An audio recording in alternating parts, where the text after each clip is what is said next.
तो good marks आए उतना ही हम लोग पढ़ाई करेंगे। तो फर्स्टली क्लासिफिकेशंस बहुत इंपॉर्टेंट है आपके लिए। वो क्लासिफिकेशंस कार्बोहाइड्रेट्स का रहे या प्रोटीन्स का रहे, विटामिन्स का रहे या लिपिड्स का रहे, तो क्लासिफिकेशन सभी का पढ़ के जाएंगे। एंड दूसरा क्या पढ़ के जाएंगे वो है आपका आइडेंटिफिकेशन टेस्ट। उसके बाद एक लिपिड्स एंजाइम चैप्टर है जो पढ़ के जाएंगे। एंजाइम से भी लॉन्ग टाइप क्वेश्चंस आते हैं, तो एंजाइम चैप्टर्स भी पढ़ के जाएंगे। बाकी गेस क्वेश्चंस में दिया गया है क्या पढ़ना है क्या नहीं पढ़ना है, इसके साथ प्रीवियस ईयर क्वेश्चंस करेंगे। मोस्ट प्रोबेबली 19 और 20 का करके जाइए, तो हमको लगता है 80% क्वेश्चन आप सॉल्व कर पाएंगे। ओके, तो हम लोग स्टार्ट करते हैं। ओके, कोई एक अनम्यूट कीजिए खुद को और बताइए आवाज आ रही है ना क्लियरली? सारे एक साथ नहीं करेंगे? Yes ma'am. ओके, अब नेक्स्ट हम लोग सबसे इजी जो स्टार्ट करते हैं वो है कार्बोहाइड्रेट्स का। तो कार्बोहाइड्रेट्स का क्लासिफिकेशन क्या होता है? सभी को पता है कि 3 क्लासिफिकेशंस होते हैं, मोनोसैचराइड्स, ओलिगोसैचराइड्स एंड पॉलीसैचराइड्स। तो मोनोसैचराइड्स क्या है? कोई भी स्टार्टिंग वाला जो भी चीज होगा वो क्या होगा? हमेशा सिंपलर फॉर्म्स। अब ये सिंपलर फॉर्म्स क्या हो सकता है कि जो फर्दर हाइड्रोलाइज्ड नहीं हो सकता। हाइड्रोलाइज्ड कहने का मतलब है कि फर्दर आप उसको तोड़ नहीं सकते। हाइड्रोलाइज मतलब वाटर से तोड़ना, तो फर्दर आप इसको वाटर से तोड़ नहीं सकते। तो अब ये तोड़ नहीं सकता, इसका मतलब है कि ये कोई मोनोमर्स होगा जो बनता होगा, जो वो स्मॉलर यूनिट्स में होगा, उसी को अगर 2-3 मिला दिया जाए तो आगे चल के वही बनेगा। तो मोनोसैचराइड्स में क्या है? ये सबसे सिंपलेस्ट फॉर्म ऑफ कार्बोहाइड्रेट्स है जिसको फर्दर आप तोड़ नहीं सकते। तो कुछ प्रॉपर्टीज है जैसे कलरलेस है, क्रिस्टलाइन सॉलिड्स है, लाइक दैट। वाटर में सॉल्युबल होगा। तो इतना अगर आप नहीं भी लिखना चाहते तो नहीं लिख सकते, सीधा लिखेंगे सिंपलेस्ट फॉर्म ऑफ कार्बोहाइड्रेट्स जो फर्दर हाइड्रोलाइज नहीं हो सकता। अब इसका एग्जाम्पल क्या है? तो मोस्ट कॉमनली ग्लूकोज, फ्रुक्टोज। उसके बाद नेक्स्ट आता है ओलिगोसैचराइड्स। तो बहुत लोग डाइसैचराइड्स लिख देते हैं, मोनो के बाद डाइसैचराइड्स लिख देते हैं। तो डाई कोई क्लासिफिकेशन नहीं है। डाई क्या है कि ओलिगोसैचराइड्स के अंदर का ही एक क्लासिफिकेशन कह सकते हैं, या उसको सब क्लासिफाई किया गया है। तो डाइसैचराइड्स कोई क्लासिफिकेशन नहीं है। कोई कोई लिख देते हैं मोनोसैचराइड, डाइसैचराइड्स एंड पॉलीसैचराइड्स। तो आपको लिखना है मोनोसैचराइड्स, ओलिगोसैचराइड्स एंड पॉलीसैचराइड्स। तो ये जो ओलिगोसैचराइड्स है इसमें क्या है? 2 से 10 मॉलिक्यूल्स ऑफ मोनोसैचराइड्स जुड़ा रहता है। अब इसका मतलब क्या हुआ? तो जैसे हम क्या समझे कि मोनोसैचराइड सिंगल यूनिट है जिसको फर्दर आप क्लासिफाई नहीं कर सकते। तो ओलिगोसैचराइड्स में क्या है? हो सकता है 2 यूनिट मोनोसैचराइड्स रहता हो, 2 यूनिट ग्लूकोज रहता हो, दोनों कोई एक बॉन्ड से जुड़ा रहेगा और एक साथ रहेगा। तो अगर 2 यूनिट है तो उसको हम लोग डाइसैचराइड्स कह देते हैं, 3 यूनिट है तो ट्राइसैचराइड्स कह देते हैं, लाइक दैट। तो डाइसैचराइड्स में जनरली होता है सुक्रोज, माल्टोज, लैक्टोज। उसके बाद ट्राइसैचराइड्स है, वैसे ही टेट्रा पेंटा बनती जाएगा अप टू 10 मॉलिक्यूल्स। अगर यही चीज 10 मॉलिक्यूल से ज्यादा हो गया तो उसको हम लोग बोलते हैं पॉलीसैकेराइड्स। अप टू 100 तक पॉलीसैकेराइड्स है। तो जो पॉलीसैकेराइड्स है वो थोड़ा क्या होता है कि भास्ट होने लग जाता है, थोड़ा उसको तोड़ना मुश्किल होने लग जाता है। तो इसीलिए जो आप क्वालिटेटिव रिएक्शंस कराते होंगे या टेस्ट में जाते होंगे तो वहां पे आप क्या देखते हैं कि जो टेस्ट ग्लूकोज और फ्रुक्टोज जितना इजीली देता है उतना ओलिगोसैचराइड्स नहीं देता और पॉलीसैचराइड्स नहीं देता। अब क्यों नहीं देता? बस इसीलिए क्योंकि इसका जो कॉम्प्लेक्स है बहुत हार्ड होते जाता है, इसका स्ट्रक्चर काफी कॉम्प्लेक्स होते जाता है, इसीलिए। तो फर्स्ट क्वेश्चन में किन्हीं को कोई क्वेश्चन है क्लासिफिकेशन ऑफ कार्बोहाइड्रेट्स में? अभी हम बहुत शॉर्ट में जा रहे हैं क्योंकि 2 क्लासेस में सारा कुछ कराना इजी नहीं है, तो सिर्फ शॉर्ट में जा रहे हैं। तो first question classification of carbohydrates में किन्हीं को कोई प्रॉब्लम है? No ma'am.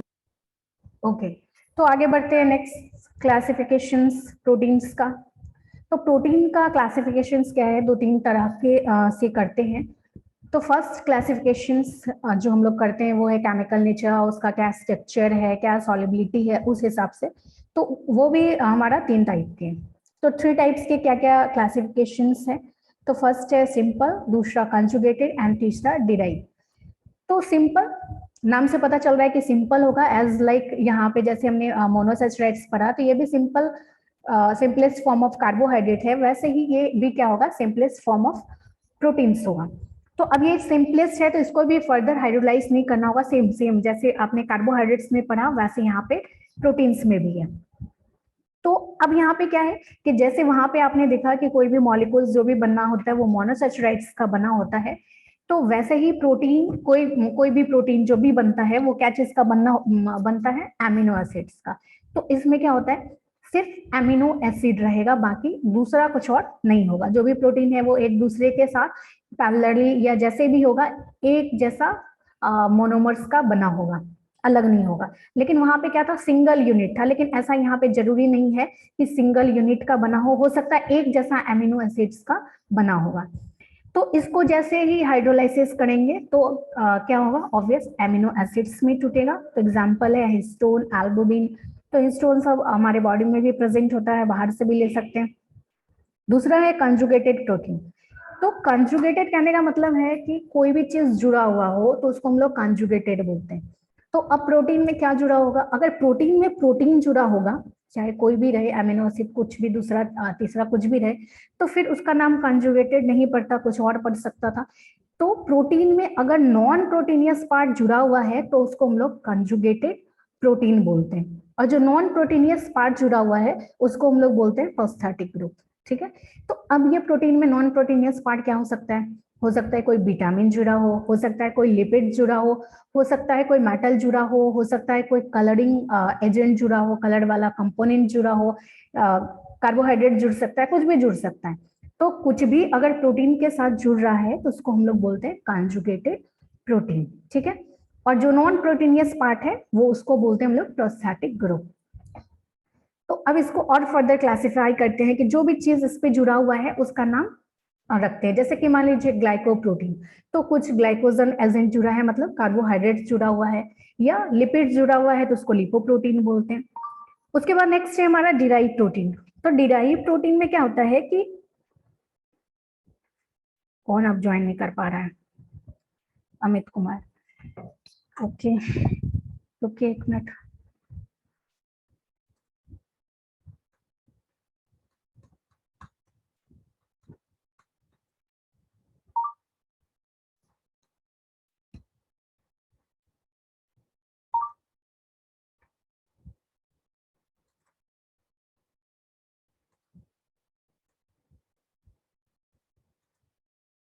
ओके, तो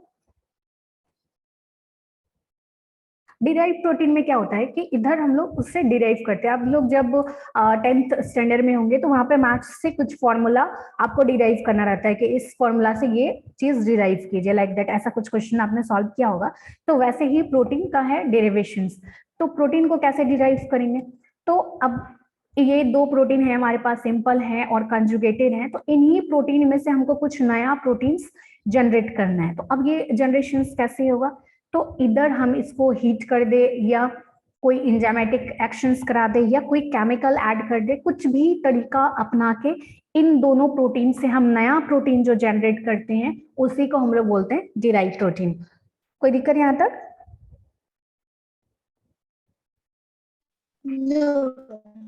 ओके अब नेक्स्ट है हमारा स्ट्रक्चर के बेसिस पे भी करते हैं। तो अगर छोटा मार्क्स का आ रहा है तो इतना ज्यादा लिखने का जरूरत नहीं है, क्योंकि क्लासिफिकेशन के साथ कुछ ना कुछ एक और चीज ऐड करेगा। अब क्या ऐड कर सकता है, आइडेंटिफिकेशन टेस्ट कर सकता है या कुछ भी कर सकता है ऐड। तो अगर वो 5 मार्क्स का है तो इतना आप लिखिए, उसके साथ दूसरा क्वेश्चन है उसको अटेम्प्ट कीजिए। इसको अगर आप कभी भी जो भी क्वेश्चंस अटेम्प्ट करेंगे हमेशा मार्क्स बेसिस पे करेंगे। हो सकता है सेम क्वेश्चन 2 मार्क्स में आ रहा है, सेम क्वेश्चन 5 मार्क्स में आ रहा है, तो अगर 5 मार्क्स में आ रहा है या उससे ज्यादा मार्क्स में आ रहा है तो सिंपल प्रोटीन को और इलाबोरेट करना पड़ेगा, हिस्टोन को अलग अलग लिखना पड़ेगा, एल्बुमिन क्या है वो लिखना पड़ेगा। तो अलग अलग आपको लिखना पड़ेगा। जैसे कंजुगेटेड में है लिपोप्रोटीन, तो हमेशा मार्क्स बेसिस पे चलिए। तो अब यहाँ पे जो भी कर रहे हैं वो हम लोग क्या कर रहे हैं कि बेसिकली शॉर्ट टाइप का क्वेश्चन लेके चले हैं। तो शॉर्ट टाइप क्वेश्चन करने से क्या होगा कि आप 5 मार्क्स भी अटेम्प्ट कर सकते हैं, थोड़ा बड़ा वाला भी अटेम्प्ट कर सकते हैं। ओके चलिए आगे बढ़ते हैं। अब classification of protein on the basis of structure, तो स्ट्रक्चर के हिसाब से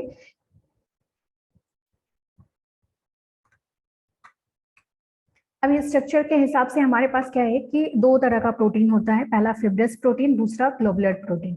फिब्रस प्रोटीन जो एलोंगेटेड टाइप का दिखता है और सिंपल स्ट्रक्चर का होता है, और ये इसका हमारे बॉडी में बहुत ज्यादा यूज नहीं है मोस्टली, ठीक है, हमारा बहुत सारा एनिमल्स में प्रेजेंट है बट बहुत ज्यादा यूज नहीं है ग्लोबुलर प्रोटीन की तुलना में। अब जैसे फिब्रस प्रोटीन क्या होता है कि आपका हेयर केराटिन का बना है, तो केराटिन क्या है, क्या बोलते हैं उसको, प्रोटीन है ऑब्वियस। तो हेयर रहे ना रहे क्या फर्क पड़ता है, पड़ता है क्या, पड़ता है। मैम। तो हेयर नहीं रहेगा तो फिर जस्ट इमेजिन आप कैसे दिखेंगे, अगर नहीं भी रहेगा तो कोई बात नहीं, बाहर से आप विग लगा सकते हैं। ओके, नेक्स्ट है ग्लोबुलर प्रोटीन। तो ग्लोबुलर प्रोटीन क्या है कि ग्लोब्यूल्स के फॉर्म में रहता है, जैसा नाम है वैसा ही इसका स्ट्रक्चर है। तो अब ये क्या है कि डायनेमिक रहता है, काफी डायनेमिक। डायनेमिक कहने का मतलब है बहुत ज्यादा एनर्जेटिक है। तो एनर्जेटिक है तो ऑब्वियस क्या करेगा, यहाँ से वहां मूव करने की कोशिश करेगा, मूव करेगा। दूसरा क्या है कि ये थोड़ा इसका कॉम्प्लेक्सिटी जो है थोड़ा ज्यादा वास्ट है। तो आपने स्ट्रक्चर में पढ़ा होगा कि 4 स्ट्रक्चर होता है, primary, secondary, tertiary and quaternary. तो ये जितने भी हैं ग्लोबुलर प्रोटीन वो सारे क्वाटरनरी स्ट्रक्चर वाले होते हैं। और क्वाटरनरी स्ट्रक्चर जब हम पढ़ाए थे तो एक चीज आप जाने थे कि वो क्या होता है कि हीट बहुत ज्यादा करेंगे तो उसका क्वाटरनरी स्ट्रक्चर टूट जाता है, और तो जैसे ही कोई भी चीज का टूट जाएगा तो मेल फंक्शंस करेगा, सही से काम करना बंद कर देगा। तो इसीलिए क्या होता है कि जब हमारे बॉडी में बहुत ज्यादा टेम्परेचर बढ़ जाता है, इनकेस आपको फीवर है, तो हमारे क्या होता है कि डीनेचर्ड हो जाता है, हमारे एंजाइम्स डीनेचर्ड हो जाता है। तो सबसे पहला हमको कहाँ पता चलता है, हमारे माउथ में, हमारे माउथ में सलाइवा है जो भी है, तो वो एंजाइम्स क्या होता है कि डीनेचर्ड हो गया तो हमको कड़वाहट स्वाद लगता है, या जो भी हम खाना खा रहे हैं उसका पता नहीं चलता स्वाद का, टेस्ट बड के कारण। बाकी बॉडी के अंदर भी बहुत सारा एंजाइम डीनेचर्ड हो जाता है, तो जिससे क्या होता है कि काम करना बंद कर देता है, वो आपको पता नहीं चलता। तो कभी कभी पता चल जाता है जब हमारा डाइजेशन गड़बड़ हो जाता है लाइक दैट। तो ये है globular protein and fibrous protein. यहाँ तक क्लियर है? Yes ma'am. अब नेक्स्ट है हमारा लिपिड्स। क्या है लिपिड्स और इसका क्लासिफिकेशन, सभी का क्लासिफिकेशन आपको पढ़ के जाना है, कोई एक क्लासिफिकेशन जरूर आएगा। तो अब लिपिड्स क्या है, तो ये थोड़ा अलग है, टिपिकल है प्रोटीन और कार्बोहाइड्रेट से। विटामिन का क्लासिफिकेशन सबसे इजी है। तो ये क्या है, heterogeneous group of organic compound है जो जनरली वाटर में सॉल्युबल नहीं है। तो जनरली आप घर में खाना बनाते हैं, नॉर्मली भी देख सकते हैं कि जो तेल है या घी है वो वाटर में सॉल्युबल है, नहीं है।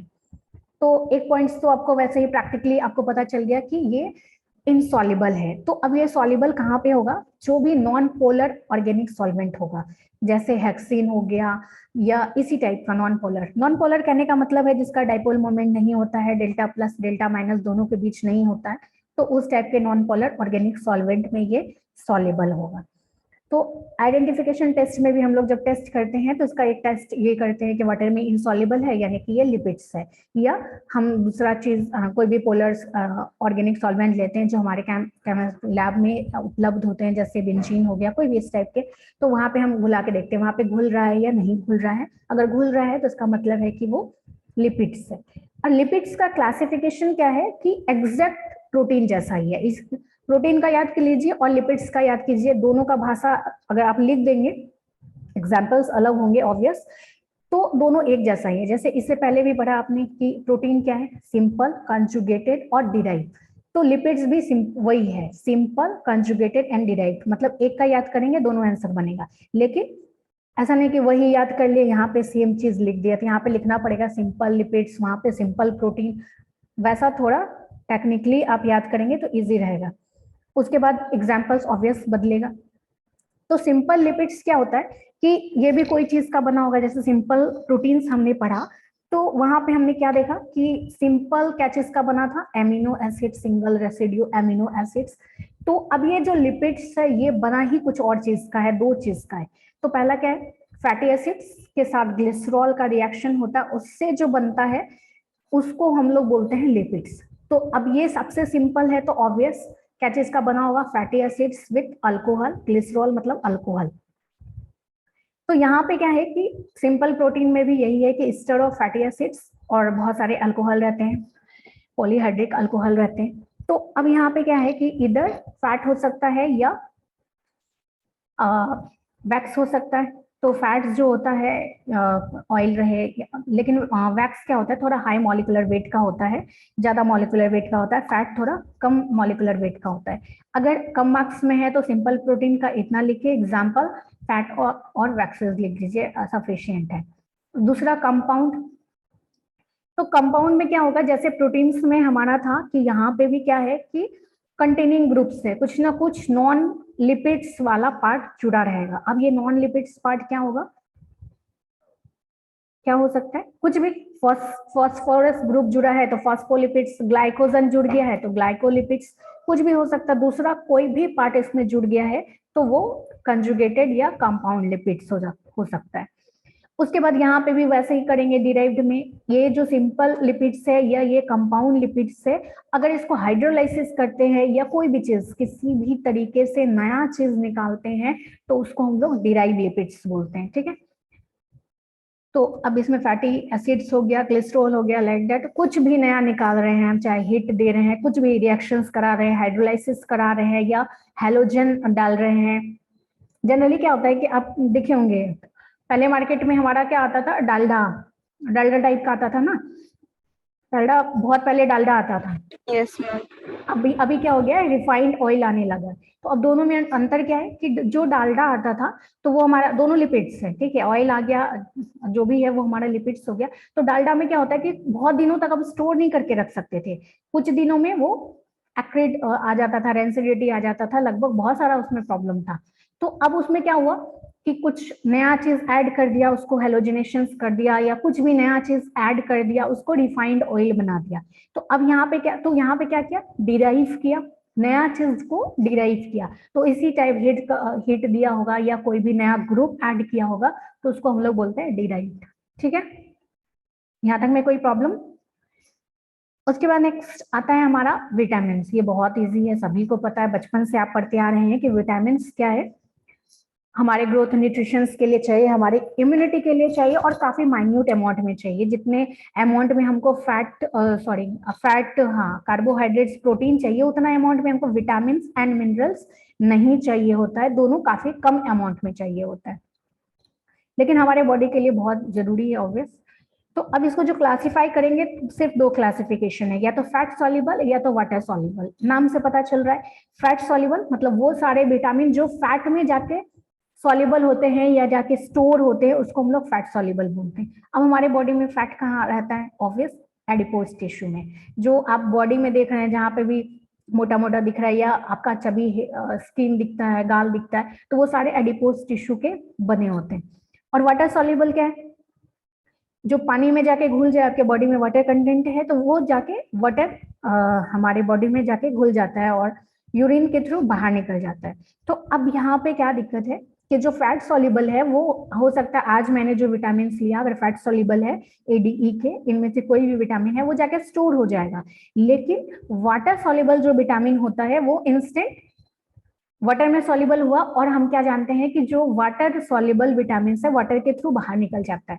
और वाटर बैलेंस में एक चीज आपने पढ़ा होगा कि जितना वाटर हम कंज्यूम करते हैं उतना वाटर बॉडी से बाहर निकलता है। तो इसका मतलब है कि जो वाटर सॉल्युबल विटामिन है वो हमारे बॉडी में कहीं भी स्टोर नहीं होता, वो वाटर के थ्रू बाहर निकल जाता। इसीलिए B और C जो भी विटामिन है उसको हमको हमेशा बराबर लेना पड़ता है, ठीक है, कोई दिक्कत, रेगुलर डाइट्स में लेना पड़ता है in comparison to fat soluble vitamin. अगर फैट सॉल्युबल विटामिन आप एक दिन लिए, 7 दिन बाद भी नहीं लेंगे तो कोई बड़ा इशू नहीं होगा, क्योंकि वो कहीं ना कहीं आपके बॉडी में स्टोर होगा।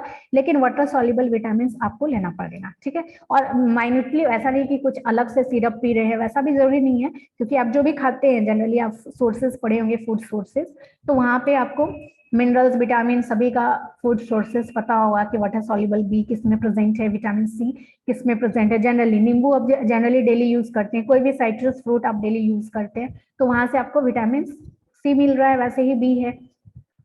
कोई प्रॉब्लम यहाँ तक? तो ये क्लासिफिकेशन आपका कंप्लीट हो गया। अब क्या पंकजा डरा रही हो क्या? No ma'am. चलिए आगे बढ़ते हैं। अब यहाँ पे क्या है कि क्वालिटेटिव टेस्ट, ये सभी में आएगा आपको, या तो प्रोटीन्स का आएगा या कार्बोहाइड्रेट्स का आएगा या लिपिड्स का आएगा, तीन।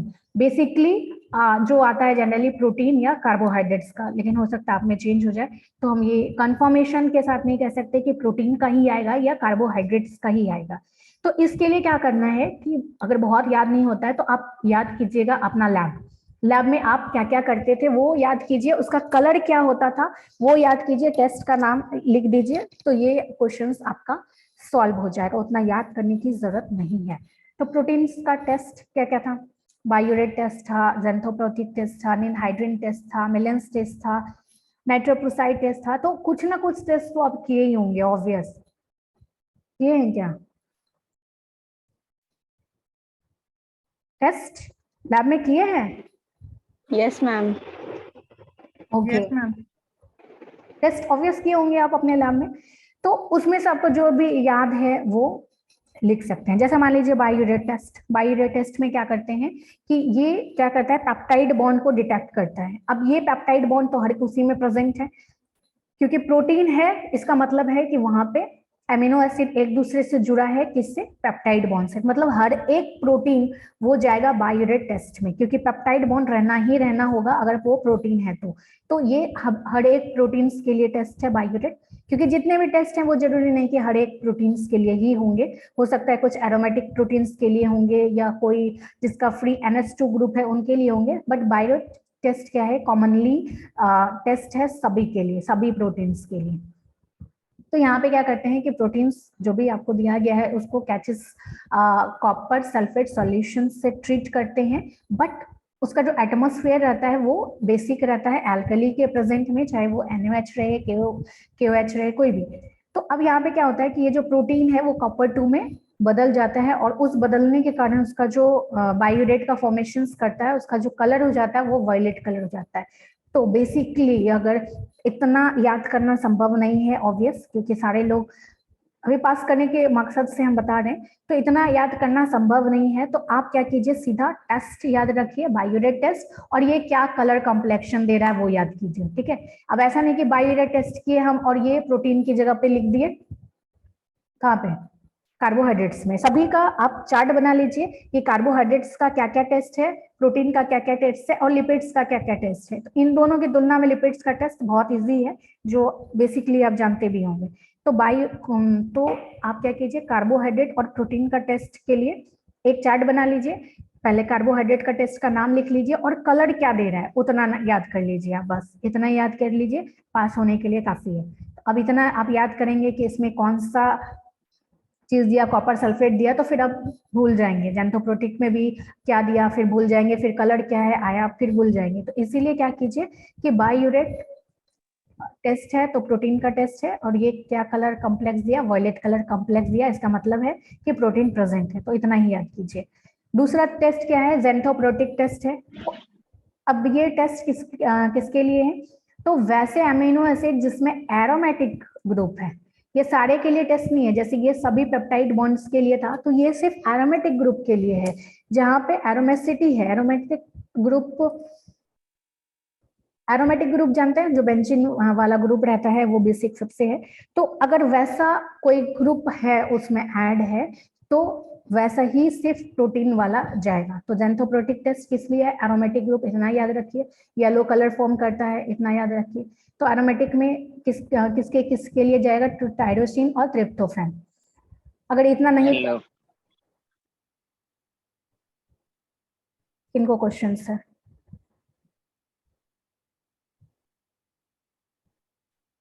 राजकुमार, क्वेश्चन है आपको? अगर क्वेश्चन नहीं है तो खुद को म्यूट रखेंगे, क्लास डिस्टर्ब होता है इसके कारण। चलिए, तो आप जेंथोप्रोटिक में लिख लीजिए कि amino acid carrying aromatic groups वाले के लिए होता है और येलो कलर देता है, बस इतना याद रखिए, बाकी लैंग्वेज खुद लिख लेंगे। उसके बाद है निनहाइड्रिन टेस्ट। तो निनहाइड्रिन टेस्ट किसके लिए है, जिसके पास फ्री NH2 ग्रुप रहेगा। तो अब जो फ्री NH2 ग्रुप रहेगा वो क्या करेगा कि निनहाइड्रिन के साथ रिएक्शंस करेगा और ब्लू कलर फॉर्म करेगा। तो निनहाइड्रिन के लिए फ्री NH2 ग्रुप और कलर कॉम्प्लेक्शन इसका क्या है, इंटेंस ब्लू कलर, ठीक है। नेक्स्ट है मिलन टेस्ट। तो मिलन टेस्ट तो मिलन टेस्ट क्या है कि मिलन रिएजेंट्स के साथ देता है और ये क्या कौन सा कलर देता है, व्हाइट कलर। वैसे ही नाइट्रोप्रोसाइड टेस्ट है जो सिर्फ सिस्टीन के लिए, जैसे यहाँ पे एरोमेटिक देखा या यहाँ पे NH2 देखा, तो अगर हमको सिर्फ पता करना है कि इस एक अमीनो एसिड में सिस्टीन के लिए है, जिस सिस्टीन के लिए क्या होता है, सल्फोहाइड्राइल ग्रुप है, SH ग्रुप प्रेजेंट है या नहीं है, तो उसके लिए है। तो वहां पे हम लोग क्या कर सकते हैं कि सिर्फ एक पर्टिकुलर है सिस्टीन को टेस्ट करना है तो नाइट्रोप्रोसाइड टेस्ट करेंगे, बाकी नॉर्मल के लिए ये टेस्ट नहीं होगा। तो आप जनरली लिख लीजिए मिलन टेस्ट के लिए किसके लिए किया जाता है और क्या कलर देता है, ठीक है। अब नेक्स्ट है हमारा कि कार्बोहाइड्रेट्स का, अब प्रोटीन्स का याद कीजिए, कार्बोहाइड्रेट्स का भी याद करना ही पड़ेगा, ऑब्वियस, दोनों याद करना पड़ेगा। तो ये एक जनरल टेस्ट है मॉलिस, जैसे इसका एक जनरल टेस्ट यहाँ पे आप देखें बायोरेट टेस्ट या मिलन टेस्ट भी जनरली सभी में देता है, तो वैसे ही है मॉलिस टेस्ट, ये भी सभी के लिए जनरल टेस्ट है, सभी कार्बोहाइड्रेट्स के लिए। तो इसका भी कलर याद कर लीजिए। ये क्या होता है कि इनिशियली जब हम सल्फ्यूरिक एसिड्स के साथ इसका रिएक्शंस कराते हैं तो एक सल्फ्यूरल डेरिवेटिव्स दिया जाता है, सल्फ्यूरल एक केमिकल है। तो अब उसके बाद फिर हम इसको किससे रिएक्ट कराते हैं, अल्फा नेफ्थोल से। तो जैसे ही आप अल्फा नेफ्थोल से इसका रिएक्शन कराएंगे तो एक पर्पल कलर प्रोडक्ट्स मिलता है, और जो भी कलर मिलता है वो कोई ना कोई कंपाउंड फॉर्म हुआ होता है उस कारण देता है। तो अब सीधा ये लिखिए मॉलिस टेस्ट में कि ये जनरल टेस्ट है सभी कार्बोहाइड्रेट्स के लिए और पर्पल कलर मिलता है हमको। उसके बाद आता है Fehling test and Benedict test. तो दोनों टेस्ट एक जैसा ही है, तो बट दोनों का रिएजेंट अलग अलग है, तो अब वो इतना याद मत रखिए।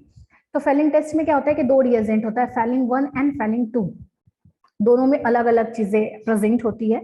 तो दोनों को जैसे ही मिलाएंगे तो वहां पे क्या होता है कि उसके बाद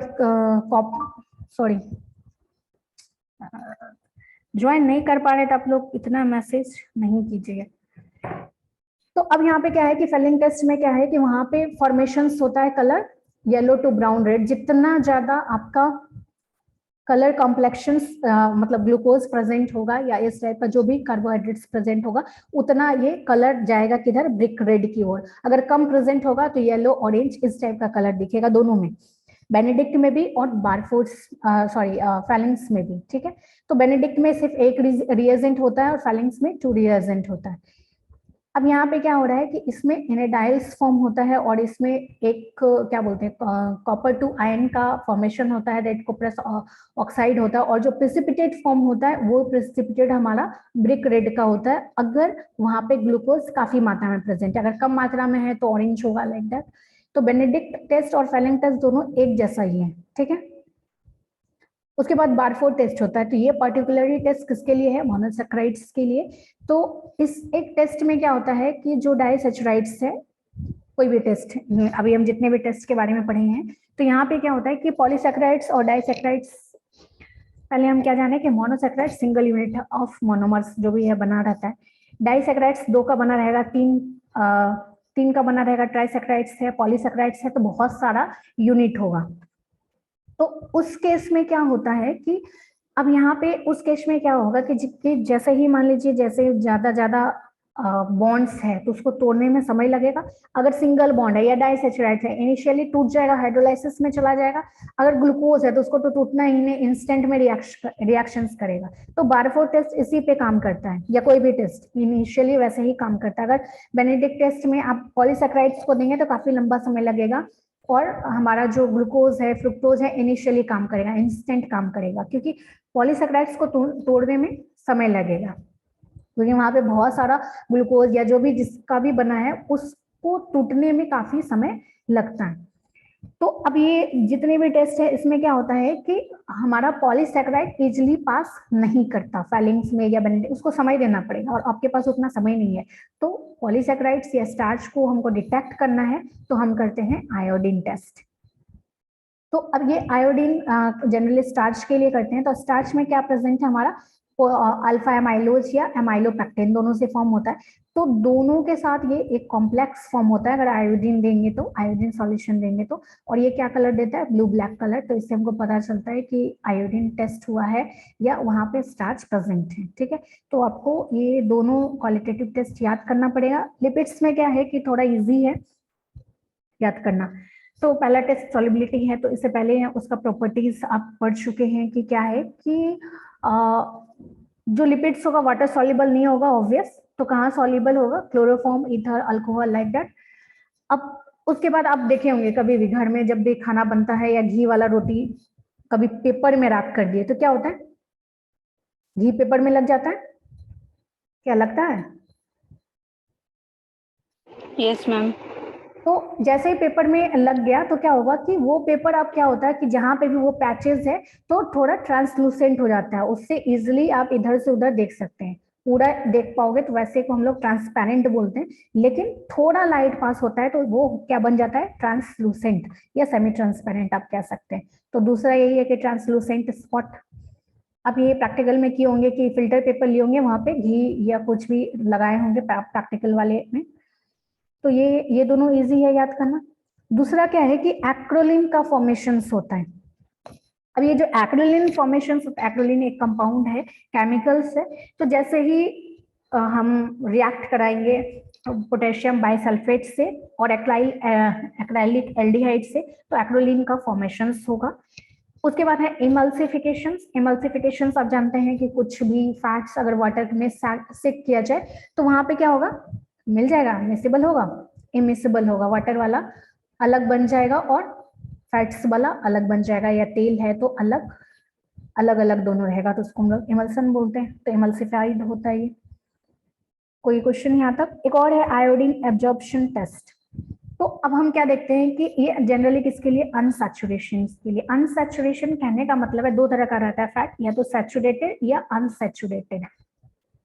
सैचुरेटेड फैट क्या होता है कि जिसमें सिंगल बॉन्ड लगा होता है, सारे में सिंगल बॉन्ड है, और दूसरा क्या होता है कि डबल बॉन्ड वाले होते हैं। तो जो डबल बॉन्ड वाले होते हैं, कोई भी अगर डबल बॉन्ड वाले होते हैं तो वहां पे क्या है कि कोई भी डबल बॉन्ड को तोड़ना काफी इजी है बनस्पत सिंगल बॉन्ड के। तो डबल बॉन्ड है तो वहां पे अगर कोई भी चीज नया इंसर्ट कराएंगे तो वो क्या करेगा, डबल बॉन्ड के साथ रिएक्ट करेगा और उसका एक बॉन्ड तोड़ के खुद लग जाएगा। आप पढ़े होंगे हेलोजिनेशन या हेलोसन, इस टाइप का कुछ हेलोजन ग्रुप आके जुड़ रहा है, या कुछ भी हाइड्रोजिनेशन इस टाइप का, या कोई हाइड्रोजन ग्रुप आके जुड़ रहा है, तो वो क्या करेगा कि डबल बॉन्ड के साथ इजिली रिएक्ट कर जाएगा। तो वैसे ही हम लोग क्या कराते हैं, आयोडीन एब्जॉर्प्शन टेस्ट। तो आयोडीन डालते हैं, तो आयोडीन जैसे ही फैट्स में देते हैं तो वो क्या करता है कि अनसैचुरेटेड फैटी एसिड की जगह पे खुद जाके लग जाता है, और जो भी सॉल्यूशंस का कलर होगा उसको डिकलराइज होता है। तो ये आपके टेस्ट हैं जो आपको याद करने पड़ेंगे।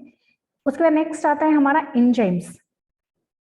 तो एंजाइम्स चैप्टर बहुत ही इंपॉर्टेंट है, बहुत ज्यादा इंपॉर्टेंट है, इसमें जो भी क्वेश्चंस करेंगे वो क्वेश्चंस आएगा ही आएगा।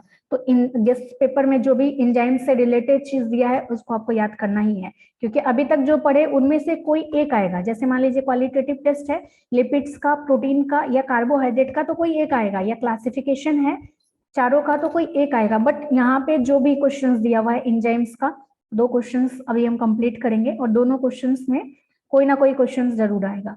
तो आई थिंक 2 मिनट्स बचे हैं, तो आप फिर से लिंक भेजना पड़ेगा, तो उस लिंक पे फिर से आप आएंगे। ओके, तो पहला हम जानते हैं कि एंजाइम्स क्या है। तो एंजाइम्स क्या है?